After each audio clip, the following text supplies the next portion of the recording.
कविता और नित्या दोनों सगी बहनें थी। दोनों की शादी एक ही घर में हुई थी। बड़ी बहन कविता हाउसवाइफ थी, जबकि छोटी बहन नित्या जॉब करती थी। एक शाम नित्या ऑफिस से घर आती है तो वो गंदी सैंडल पहनकर ही घर में आ जाती है। हॉल में उसकी बड़ी बहन पोछा लगा रही होती है। नित्या हाई हील पहने हुए वहाँ पहुँच जाती है।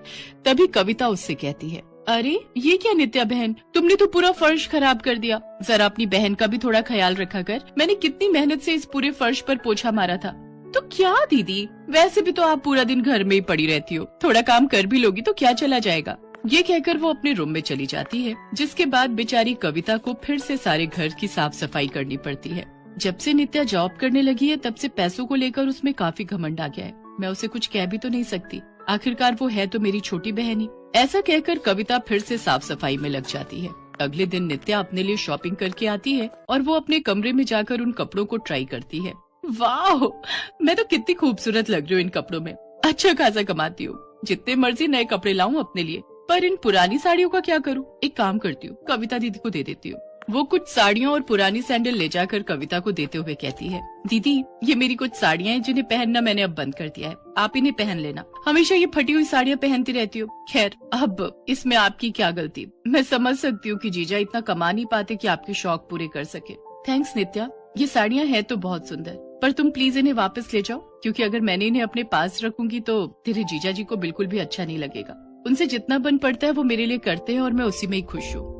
ओहो, इतना एटीट्यूड। खैर कोई बात नहीं, ये कपड़े ले जाकर मैं भिखारियों में बांटाऊंगी, कम से कम उनको कपड़ों की कदर तो है। फिर वो उन पुराने कपड़ों को ले जाकर मंदिर में बैठे भिखारियों में बांट आती है। इसे कहते हैं कपड़ों की कदर करना। और एक वो मेरी घमंडी बहन, जिनके पास भले ही पहनने को फटे पुराने कपड़े हैं, लेकिन घमंड इतना कि पूछो मत। शाम को जब नित्या घर पहुंचती है तो कविता ने खाना बनाकर तैयार रखा हुआ होता है। वो फ्रेश होकर जल्दी से डाइनिंग टेबल पर आकर बैठ जाती है। आज तो मुझे बहुत तेज भूख लगी है। तभी उनकी सास नित्या से कहती है, आजा आजा मेरी कमाऊ बहू, तेरी बड़ी बहन ने सारा खाना बनाकर तैयार रखा है। जैसे वो खाने का पहला निवाला लेती है तो उसके मुंह में कंकर आ जाता है। ये क्या कंकर? दीदी आप मुझसे जलती हो, ये तो मैं पहले से ही जानती थी, लेकिन अब क्या आप मुझे मारना भी चाहती हो जो कंकर वाला खाना आपने मुझे दे दिया? ये तो कैसी बातें कर रही है नित्या, तू तो मेरी बहन है, मैं तुझे क्यों मारना चाहूंगी?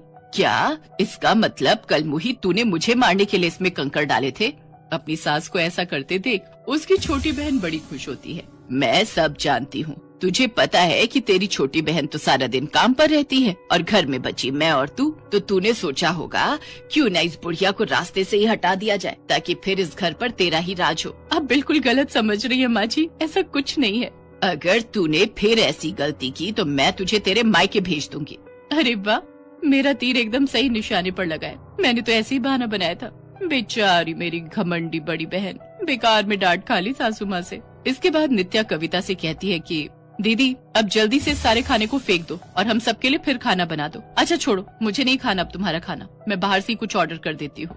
हाय मेरी प्यारी बहू।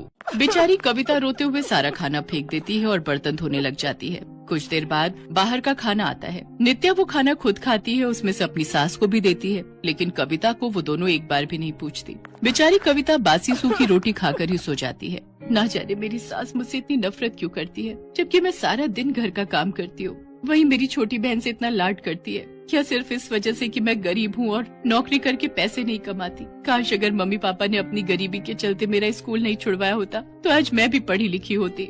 ऐसे ही कई दिन बीत जाते हैं। अब तो कविता के साथ साथ उसकी सगी छोटी बहन, जो कि उसकी देवरानी भी थी, वो भी उस पर अत्याचार करने लगती है। ये सब देख वो सोचती है, सचमुच अनपढ़ लोगों को इस दुनिया में कोई नहीं पूछता। काश मैंने पढ़ाई कर ली होती तो मुझे आज किसी के ताने नहीं सुनने पड़ते। लेकिन अगर बचपन में नहीं कर पाई तो क्या हुआ, अब कर लूंगी। वैसे भी कहते हैं ना, जब जागो तब सवेरा। ये सोचकर वो अपने पति से कहती है, सुनिए जी, मैं भी पढ़ लिख कर कुछ बनना चाहती हूँ। अगर हम दोनों मिलकर कमाएंगे तो हम भी भविष्य में होने वाले अपने बच्चों के लिए कुछ कर सकते हैं। उसकी बात सुनकर उसका पति प्रवेश उससे कहता है, तुम बिल्कुल सही कहती हो कविता, मैं सारा दिन मेहनत करके पैसा कमाने की कोशिश करता हूँ, लेकिन फिर भी इतना नहीं कमा पाता कि तुम्हारे 2 या 3 शौक भी पूरे कर सकूं।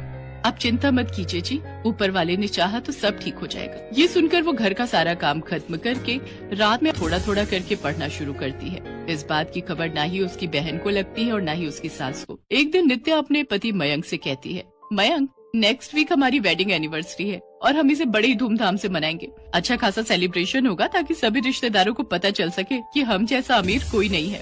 पर नित्या, बेकार में इतना पैसा खर्च करने की जरूरत ही क्या है? तुम्हें तो पता ही है कि हम कितनी मेहनत से पैसा कमाते हैं। उस पैसे को जोड़ने में कितना समय लग जाता है और कुछ घंटों की मस्ती के लिए हम इतना पैसा कैसे बहा दें? तुम तो अच्छी तरह जानती हो ना कि ये पैसा हमने अपने बच्चों के फ्यूचर के लिए जोड़ कर रखा है। तो क्या हुआ मयंक, हम फिर से पैसा सेव कर लेंगे। हम अपने फ्यूचर के चक्कर में अपना प्रेजेंट तो खराब नहीं कर सकते ना। मयंक भी उसकी बातों में आ जाता है और वो उसकी बात मान लेता है। फिर अपनी एनिवर्सरी वाले दिन वो दोनों एक बहुत बड़े महंगे होटल में एक बड़ी सी पार्टी देते हैं। वो अपनी इस बड़ी सी पार्टी में अपनी बड़ी बहन कविता को भी बुलाती है। अब पता चलेगा इसे कि मैं कितनी अमीर हूँ। कविता भी उस पार्टी में जाती है और वो नित्या के लिए एक बड़े ब्रांड की ड्रेस गिफ्ट में लेकर जाती है। जब नित्या वो ड्रेस देखती है तो वो अपनी बहन से कहती है, अरे ये क्या, ये तो बहुत बड़े और महंगे ब्रांड की ड्रेस है। इसे खरीदना आपकी हैसियत में तो नहीं है दीदी? कहीं किसी शोरूम में डागा तो नहीं डाल दिया?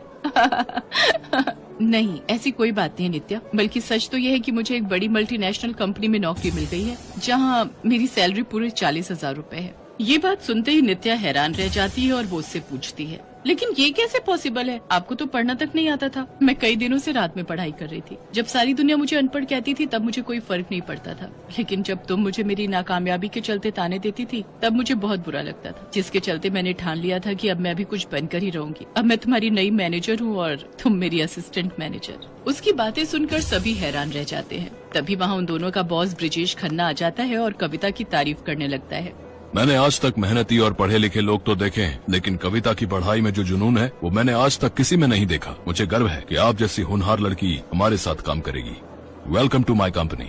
ये कहकर वो वहाँ से चला जाता है। नित्या जो 2 साल से उस कंपनी में काम कर रही थी, वो एक बार भी अपने बॉस से मिल नहीं पाई थी। अपनी बड़ी बहन की वजह से ही वो आज अपने बॉस से मिल पाई थी। अपनी बहन की सफलता देखकर उसे अपनी गलती का एहसास होता है और वो उससे माफी मांगती है। दीदी, मुझे अपनी गलती का बहुत पछतावा है। मैंने तुम्हारे साथ बहुत बुरा बर्ताव किया, लेकिन तुमने कभी मुझसे कुछ नहीं कहा। मुझे माफ कर दो। अरे बस कर पगली, अब रुलाएगी क्या? और वैसे भी तू तो मेरी छोटी बहन है, तो मैं तुझसे नाराज कैसे हो सकती हूँ?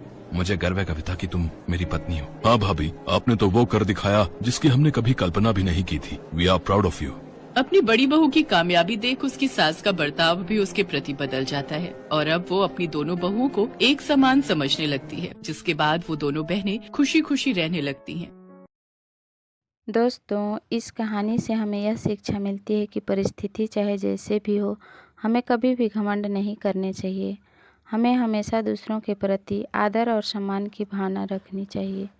दोस्तों, यदि आपको मेरी ये कहानी वीडियो अच्छी लगी है तो प्लीज़ वीडियो को लाइक कर दीजिए और चैनल में नए हैं तो चैनल को सब्सक्राइब कर दीजिए, ताकि मैं आप लोगों के लिए और भी अच्छी अच्छी कहानी वीडियो ला सकूं। फिर मिलेंगे अगली कहानी में, तब तक के लिए गुड बाय।